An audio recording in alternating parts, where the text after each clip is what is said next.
ಅದು next hearing ತನಕ stay ಇದೆ ಅಷ್ಟೇ. ಅದ ಡೀಟೇಲ್ಸ್ ಅನ್ನ ಅವ್ರು ಇನ್ನೂ ನಾವು ಸಬ್ಮಿಟ್ ಮಾಡಕ್ಕೆ ಹೇಳಿದ್ದಾರೆ, ಅಪ್ಲಿಕೇಶನ್ ಫೈಲ್ ಮಾಡಕ್ಕೆ ಹೇಳಿದ್ದಾರೆ. ಹಾಗಾಗಿ ಅವ್ರು 1 ವಾರ ಅಂದ್ರೆ ನೆಕ್ಸ್ಟ್ ಹಿಯರಿಂಗ್ ತನಕ ಸ್ಟೇ ಇದೆ.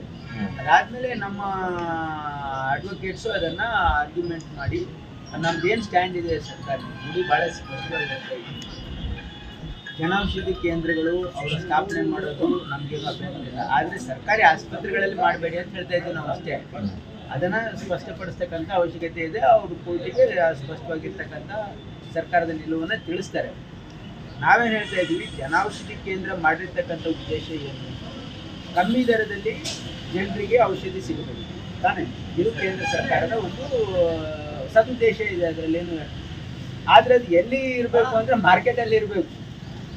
ಮಾರ್ಕೆಟಲ್ಲಿ ದುಬಾರಿ ಮಾಡ್ತಾರೆ ಅಂತ ಅವರೊಂದು ಅನಿಸಿಕೆಯಿಂದ ಜನೌಷಧಿ ಕೇಂದ್ರಗಳು ಮಾರ್ಕೆಟಲ್ಲಿ ಎಸ್ಟಾಬ್ಲಿಷ್ ಮಾಡಿದ್ರೆ ಜನರಿಗೆ ಬೇರೆ ಮೆಡಿಕಲ್ ಸ್ಟೋರ್ಗಿಂತ ಕಮ್ಮಿ ರೇಟಲ್ಲಿ ಸಿಗುತ್ತದೆ ಅಂದರೆ ಅವ್ರಿಗೆ ಅನುಕೂಲ ಆಗ್ತದೆ ಅನ್ನೋದು ಉದ್ದೇಶ ಇದೆ.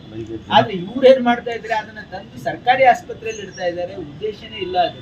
ಸರ್ಕಾರಿ ಆಸ್ಪತ್ರೆಗಳಲ್ಲಿ ಯಾವುದೇ ಔಷಧಿಯನ್ನು ಮಾರಾಟ ಮಾಡ್ತಕ್ಕಂಥ ಅವಶ್ಯಕತೆ ಇಲ್ಲ ಅಂತಕ್ಕಂಥದ್ದು ನನ್ನ ಈ ನಿಲುವು. ಈಗಿಂದಲ್ಲ, ಹಿಂದೆ ಮಿನಿಸ್ಟರ್ ಇದ್ದಾಗೂ ಆಯ್ತು. To the same stand, I am not allowed any Janaushadhi Kendra in government hospitals ಅಷ್ಟೇ, ನಮ್ದು ಅಷ್ಟೇ ಇರೋದು.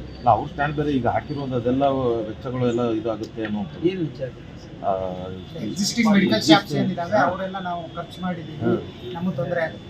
ಅದು ಅವ್ರದ್ದೇನೇನು ಅರ್ಗ್ಯುಮೆಂಟ್ ಮಾಡಲಿ, ಕೋರ್ಟ್ ತೀರ್ಮಾನ ಮಾಡುತ್ತೆ. ಅಲ್ಟಿಮೇಟ್ಲಿ ಕೋರ್ಟ್ ಏನು ತೀರ್ಮಾನ ಮಾಡ್ತದೆ, there are boundaries. But we will like to, ನಾವು ಸರ್ಕಾರದ ನಿಲುವನ್ನು ಭಾಳ ಕ್ಲಿಯರ್ ಆಗಿ ಸ್ಪಷ್ಟಪಡಿಸಿದ್ವಿ. ನಮಗೆ ಸರ್ಕಾರಿ ಆಸ್ಪತ್ರೆಗಳಲ್ಲಿ ನಮಗೆ ಜನೌಷಧಿ ಕೇಂದ್ರಗಳು ಬೇಡ ಅಂತಕ್ಕಂಥದ್ದು ಸರ್ಕಾರದ ಪಾಲಿಸಿ ಇದೆ. It is in public interest.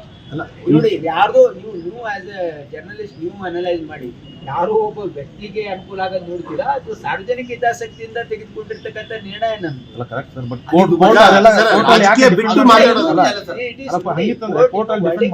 ಕೊಟ್ಟಿಲ್ಲ, ಟೆಂಪರರಿ ಅವರಿಗೆ ನೆಕ್ಸ್ಟ್ ಹಿಯರಿಂಗ್ ತನಕ ರಿಲೀಫ್ ಕೊಟ್ಟಿರೋದು ಅಷ್ಟೇ. ಇದು court will deliberate on the issues, will try to convince.